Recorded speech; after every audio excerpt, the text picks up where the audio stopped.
Hi there. Today, Dr. Seth talks to Frank, a patient who is suffering with a frozen shoulder.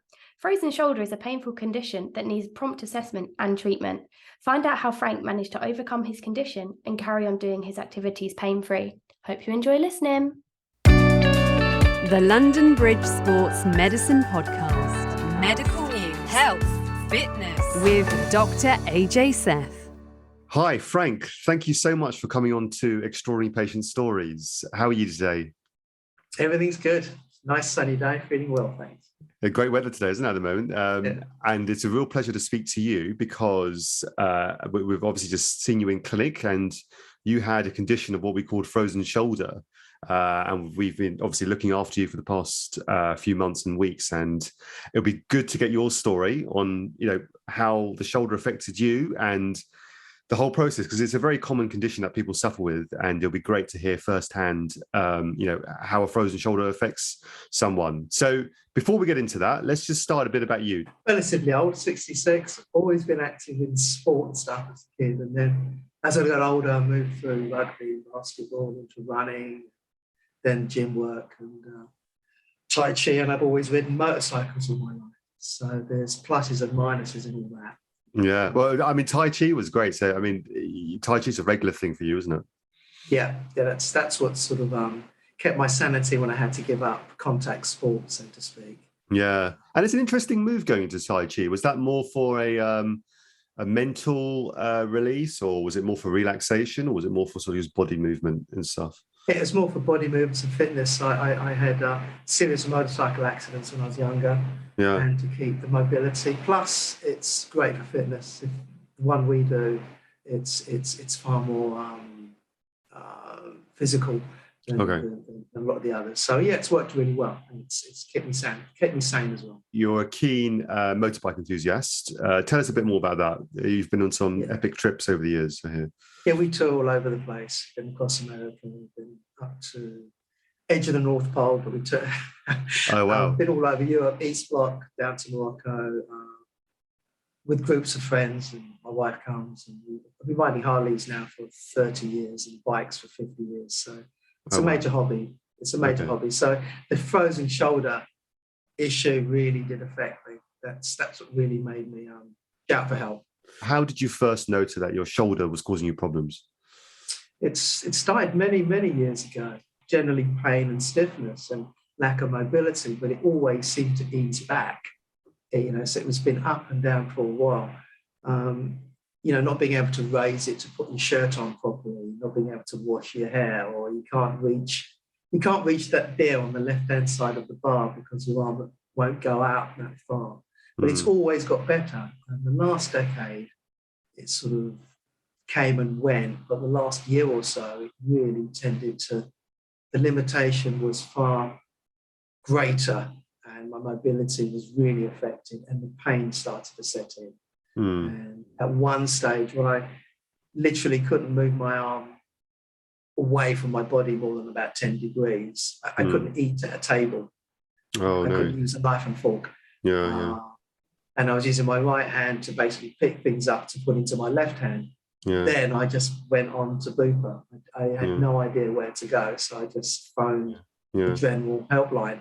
Got the physio guy who then referred me to you. And it hasn't been months and weeks. It's been a really quick process. It's probably been a couple of months, and I'm where I am now, which is 100%, I think. It was happening over a period of years. So you'd have episodes where the shoulder would get stiff and painful, but then it would release again, would it? And you'd be back to normal for a period of time. Yeah, you'd never get back to normal. I've been limited. Yeah, it sounds silly, but for probably a couple of decades on and off. But it gets a lot better. And you just compensate for it. You work around it. You know that if you're going to change the light bulb, you're going to have to get on the extra step. It was terrible. A lot of patients say that with frozen shoulder, and that there's. You've described a bit of a chronic story, which is can happen with frozen shoulder, but when the flare does happen, it comes on pretty quickly, doesn't it? And the stiffness, you go from having a normal shoulder to something that's really stiff, quite painful. And a lot of the key things you said actually in how it affected you are the questions we ask in terms of Is it affecting you dressing? Is it affecting you lifting or carrying? And sleep is another big one. So were you having problems sleeping on the left side and with that left shoulder? Yeah, you just don't sleep. You can sleep for a couple of hours and wake up. It's constant pain, and then it gets worse when you lean on it. So if you find yourself nodding off, you'll wake up having leant on it. That's your sleep done for the night. You'll take painkillers and go to work the next day. It gets to that. That's the stage I came to you. Really. Where was the pain? Was it sort of typically in the shoulder, or was it sort of going down the arm, or where did you feel the pain? It's in the shoulder, and then you stand in front of a mirror and you can virtually feel the points that are hurting. Sometimes it'll be at the back. It's funny enough, sometimes you get pain. For me, it was on the top. On the top of the shoulder. And I was putting loads of Voltarol, taking anti-inflammatories, and psychologically, I suppose it helped. But it wasn't really, it was literally locked when I was in front of a mirror, which at shaving in the morning, you saw that the whole of the shoulder, the scapula, whatever you call it, was moving. My body was moving, but my shoulder joint wasn't opening. It was just stuck there, yeah. It was just stuck completely. But the pain was literally all in there with some ancillary pains elsewhere, but it was there with a vengeance. And I think you've described a good few symptoms there. So it can feel in the shoulder, but also it can go down the arm. So a lot of patients don't actually know where it is. They feel like they've injured their arm, their upper arm, and they say, "Well, it's a really dull ache in my arm." But also it can go upwards as well. So it can affect the big muscles of the neck, mainly a big muscle called the trapezius muscle, which gets tight. And then that can feel a lot of tension, and people can even get headaches from it, or tension-related headaches. So a frozen shoulder isn't always a typical presentation, and it might not always be seen. It's obviously coming from the shoulder, but then there are other signs, like you say, about the stiffness in the movement. And you didn't get any pins and needles in the hands, did you, at all? Slightly. It's those two fingers, which is the main meridian that runs up there anyway. So that will get tingly. Yeah. That's often after sleep if you've laid on it. Yeah. But you can't even hold a steering wheel in a car. You can't do anything when it gets to that stage. Yeah. Okay. So you reached sort of crisis point. Quality of life was very poor. So you got onto your insurer, like you said, and then you saw physio. Then you came to see us in clinic. Just tell us about your first experience of sort of us in clinic. Yeah, it's brilliant. We had a brief meeting. We talked around it.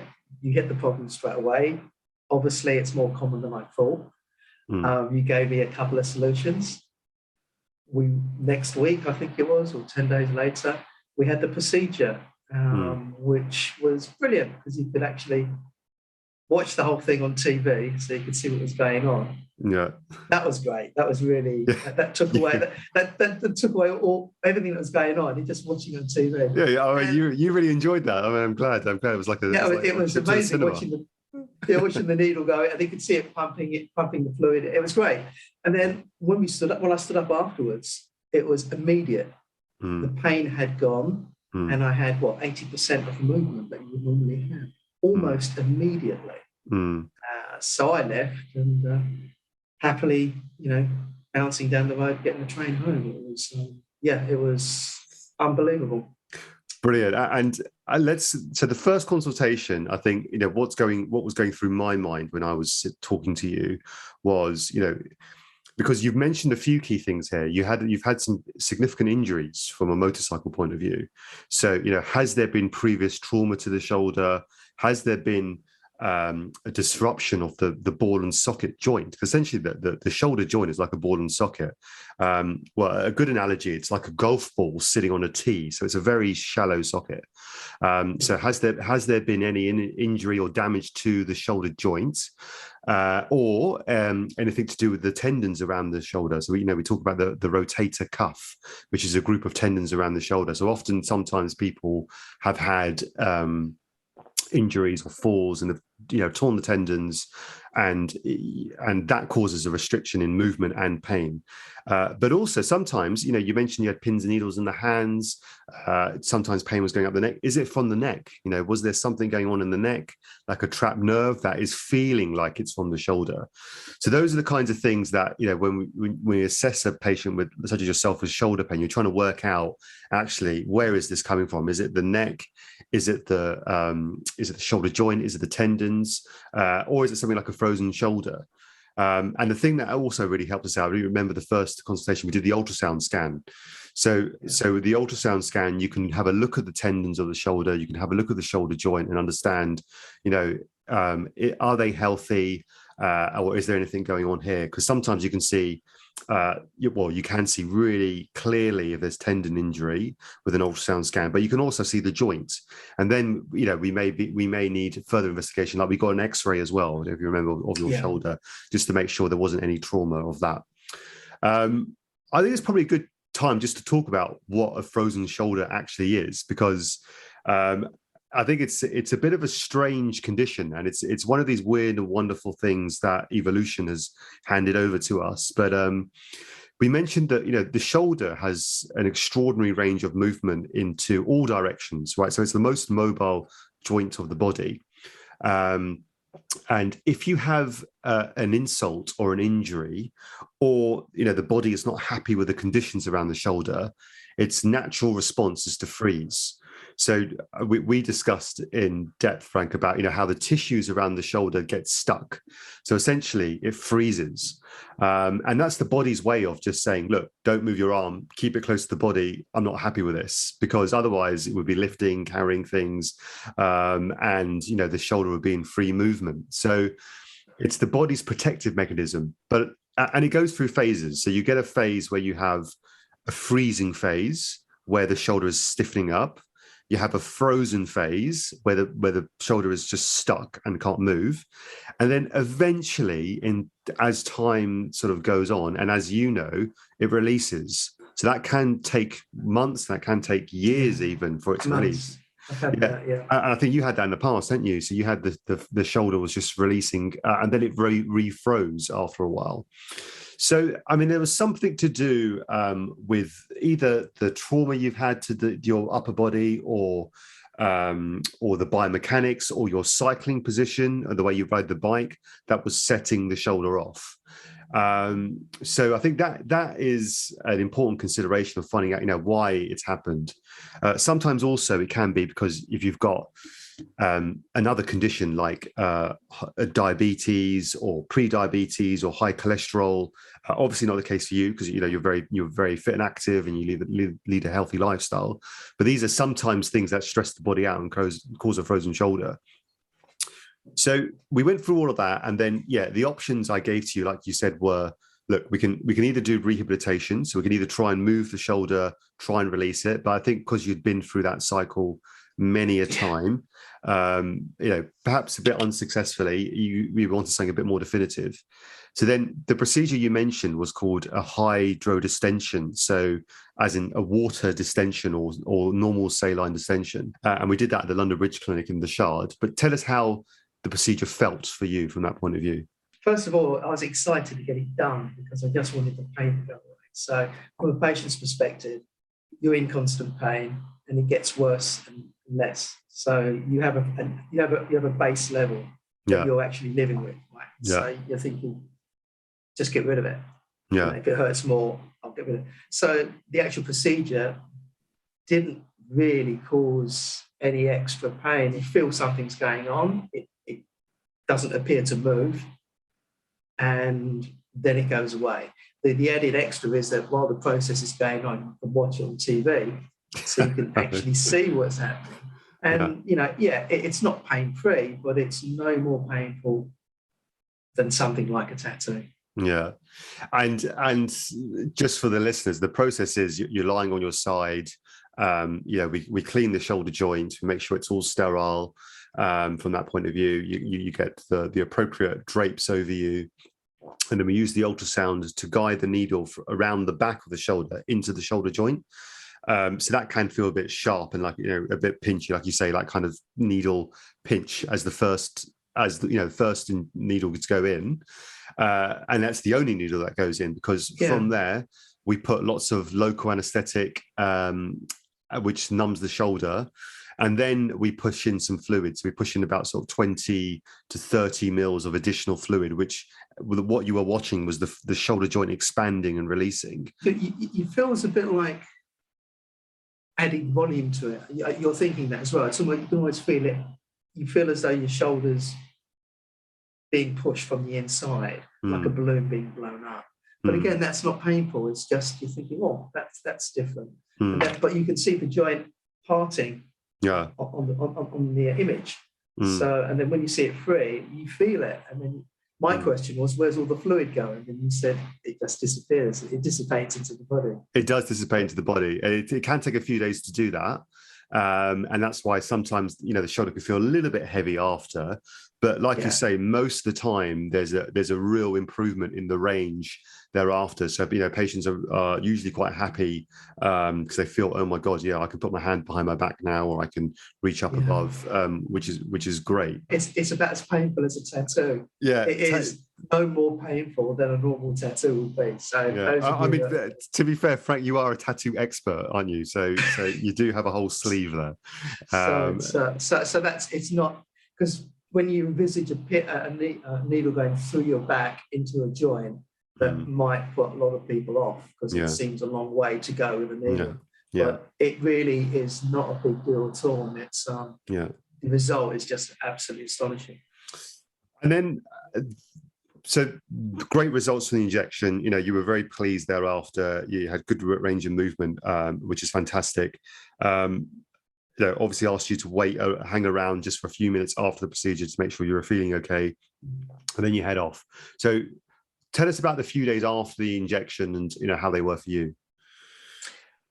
There wasn't any real side effect. A bit heavy-shouldered, as you said. You knew something had gone on. I think 3-4 days later, I started physio, but it was just a total relief of being able to go to bed and not take painkillers. Brilliant. It was just, it was almost as if it was fixed. You could have just said, right, that's it. I'm just going to continue my life, which would be a mistake. But because the difference in mobility and the difference in pain and no pain is so extreme, a lot of people, I think, could just walk away and just say, fine, I'm done. Yeah. It was that good. So then 2-3 days afterwards, there's no real side effect. You feel a little bit sore the next morning because of what's going on, but you know what's going on. So that quickly disappears. And probably 2 days, you're white as rain. Brilliant. And I think you hit the nail on the head there. It's not a one-stop fix procedure. And, nothing in medicine ever is. It's always about trying to understand, like we said, why it's happened and fix that. So for you, it might be a riding position. It might be the seat height. It might be what you're carrying to work. It might be, there's lots of factors. You think, how can I make sure my shoulder isn't under undue stress? For a lot of people, actually, that's their workplace setup. So we've moved into a virtual environment now where most of us are at the desk for perhaps longer, and even at home for longer. And shoulder height position is a real trigger of frozen shoulder. So lots of people who don't do any exercise are developing frozen shoulder because they've spent with their arm and their shoulder in a hitched position, elevated, and just repetitive sort of micro trauma, we call it, to the shoulder joint. But the physiotherapy side of things is key, because once we've released the shoulder, we want to really make sure we maintain the movement and just get it really as mobile as possible to avoid it refreezing. And I think that is the key thing, not just for, of course, a physio going forward. It's, making sure you have active mobile shoulder joint. And, for you, again, it might be incorporating some of those moves into your Tai Chi to say, can I get extra ranges of shoulder movement into my Tai Chi and make sure, I'm also focusing on shoulder health as part of my routine, which I'm sure you'll do. And how's the physiotherapy going then? That's I think, been a real eye-opener for me. And that, to get to where I am now, just have to commit to the physio, which, again, the leap is another quantum leap from after the procedure to say I've been doing physio now for about 3 weeks. And jokingly, I've got about 110% range. I'm doing stuff now that I haven't done for 10 years or more. I'm actually now getting physio for addressing muscular issues and tendons moving because they haven't moved for so long. And it's great because it's just, I'm still progressing every week.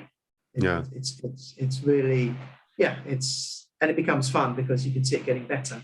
Then now I'm moving on to light weights and stuff to build up all the strength that really just dwindled over that period with pain and lack of movement. So we're not treating it. We're not treating the shoulder now, actually. We're rehabilitating upper body, which is great. Well, that's what it's all about. That's, thinking big picture stuff about, how do we get the most out of our bodies to enhance our lives, and that's essentially the job of a sports doctor and a sports physio. It's not about an injury. It's about how do you rehabilitate someone so they can, achieve what they want to achieve their goals and push themselves in a very healthy, productive way. So, no, this is great, and it's really good to hear your side of things. What would be your one final tip for anyone who thinks they've got a frozen shoulder or might be suffering with shoulder pain in general? Don't just put Voltaren on it and think it will go away. If you've got an issue, do what I didn't do for ages. Just, phone your health provider, go to a physio, get an opinion on it, get the x-ray, get the ultrasound, try and find out what it is. Because I could have done this 20 years ago and I would have had a totally different life. It would have changed a lot and made life a lot easier. So the thing is, if you've got a shoulder issue, I would say go and see someone. Don't just treat it yourself. Yeah.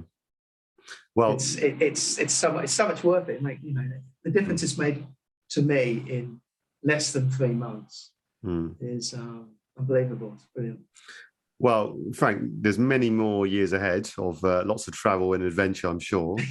And especially now. Yeah, exactly now. Long may it continue. Great. Thank you very much. And thanks for all the help with it. It's been a great journey, and it was a lot of fun. I enjoyed it. Me too. And it's always lovely to have very positive, upbeat patients like yourself. So thank you so much as well. All right. Well, thank you so much, and I hope to get you back on the show at some point. Great. Cheers. Thank you. Thank you for listening to LBSM's Extraordinary Patient Stories. We really hope you enjoyed listening. If any of the topics discussed are relevant to you or you want to find out more, please get in touch by phone, email, social media, or visit our website. Thanks again, and see you soon.